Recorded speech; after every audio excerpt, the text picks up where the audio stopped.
Hi, I'm Mark, and this is my journey through tarot.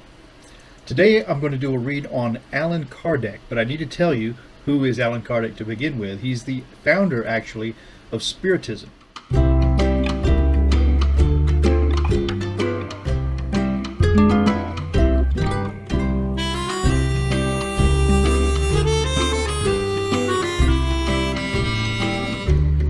Got a very interesting short history here that I'll give you. And actually his name isn't Allan Kardec, that's his pen name or nom de plume. But his actual name is Hippolyte Léon Denisard Rivail. This fellow was born on the 3rd of October 1804 in Lyon, France, but he died on the 31st of March in 1869. He was raised as a Roman Catholic. He was the author of 5 books known as the Spiritist Codification, and he is the founder of Spiritism. Now, he pursued interest during his life as Rivail in philosophy, the sciences, and completed a number of educational courses, including a Bachelor of Arts degree in science and a doctorate in medicine. He was also fluent in German, English, Italian, and Spanish, besides, of course, his native French. Rivail was a member of several scholarly societies, including the Historic Institute of Paris, the Society of Natural Sciences of France, Society for Encouragement of National Industry, and he organized and taught free courses for the underprivileged, plus founded schools and worked as a teacher, an educational writer, and a translator throughout his life. Now, in 1839, he created an exchange bank to facilitate commercial transactions and create new opportunities for trade and industry. Now, concerning Spiritism, in May of 1855, Rivail met someone who took him to a medium in Paris. And in the presence of other guests for the sessions, Rivail entered into communication with a spirit named Zephyr, who gave him the mission of being the spokesman of the dead.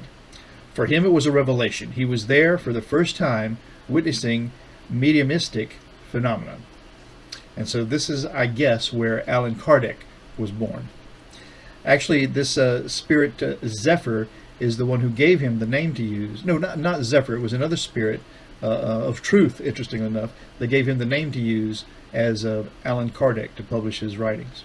So he compiled 1,019 questions concerning the nature and mechanisms of spirit communications and reasons for human life on earth and aspects of the spiritual realm.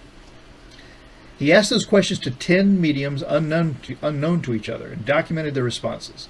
From these, he concluded that the best explanation was that these personalities had survived death and were the source of at least some mediumistic communications, and became convinced that these mediums provided accurate information unknown to themselves or others present, demonstrated unlearned skills such as writing by illiterate mediums, handwriting similar to the alleged communicating personality, and speaking or writing in a language unknown to the medium.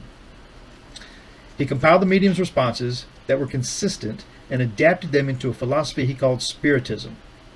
He initially defined this as a science that deals with the nature, origin, and destiny of spirits and their relation with the corporeal world.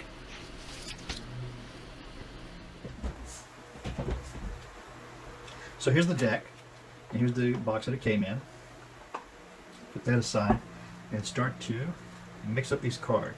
So, I started to explore my relationship with Spiritism and the tarot around 2016.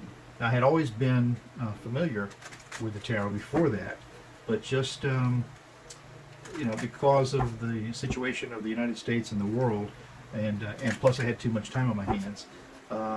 Maybe it was the right time for me to have enough time on my hands to take care of this question that kind of plagued me for all my life, really. So that's how it came to this. So watch out. Similar thing could happen to you, I suppose. And once we get these shuffled up nice and I feel like the cards are ready to tell us a story, then I'll do a typical Celtic cross with these cards and see if it sheds some light on Allan Kardec. Really, a name by a rose by any other name is still a rose, isn't it? And I've had that situation in my life where people's names don't always come easy for me to remember, but I remember their faces and I remember the impression that they had on me. So I can meet you and run into you sometime later, hours, days, weeks, or years, and I'll remember you and I'll know our conversation, but I won't have a clue what your name is. And sadly, that's how things go for me. So here are the cards for Allan Kardec. We're going to take 6 of these. 1, 2, 3, 4, 5, 6. We'll scoop these up, put them back together, and we'll use them a little bit later to divine the last part of the Celtic Cross. As I mentioned before, I have my trusty pointer, and we'll start with the signifier for Allan Kardec. The signifier is the Hermit. And so the Hermit tells us that it's time for introspection. And so this seems appropriate for someone who's passed over. Hopefully they've been very introspective, especially since they've been dead since the late mid-1800s. So there we go. The signifier in this case is the Hermit, Allan Kardec. The challenge to the Hermit, Allan Kardec, is the Fool. And the Fool tells us that this is the beginning of a journey. And perhaps the beginning of all of our spiritual journeys is the challenge for Allan Kardec. That seems like a nice, simple explanation right there. The base of this reading then is going to be the Knight of Swords, which is a lot of worry, a lot of suffering, and over our situation. And this is the past in this reading. So we'll put that right down here, and keep in mind that that is the base of the reading for Allan Kardec. Now, the past of this reading is going to be also the 9 of Cups. So this is a recurring number here so far in this reading. So the 9 of Cups in the past speaks to having accumulated a lot of trophies, or a lot of worth, a lot of significance, and in this regard I would say a lot of emotional significance. And so if this is Allan Kardec, his past has been ripe with trophies in this regard. The sky for Allan Kardec is the 6 of Pentacles. And the 6 of Pentacles speaks to doling out some worth or some value. And so this person here is with the scales, distributing the value, let's say, of their knowledge, if we're going to assume this is Allan Kardec. The outcome for this part of the Celtic Cross is holding on to what you've got. This is the 4 of Pentacles. So I guess you could say that once you've learned, or once you've acquired a bit of knowledge, you certainly do want to hold on to it so that you can't share it. Now we'll go to the clarifiers of Allan Kardec as a self right now. The first card for that is going to be the World.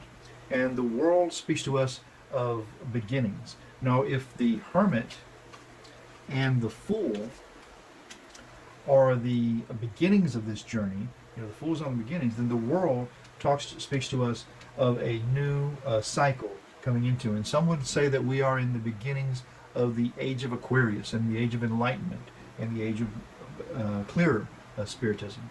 The environment of that would then be the 2 of Swords, making a choice.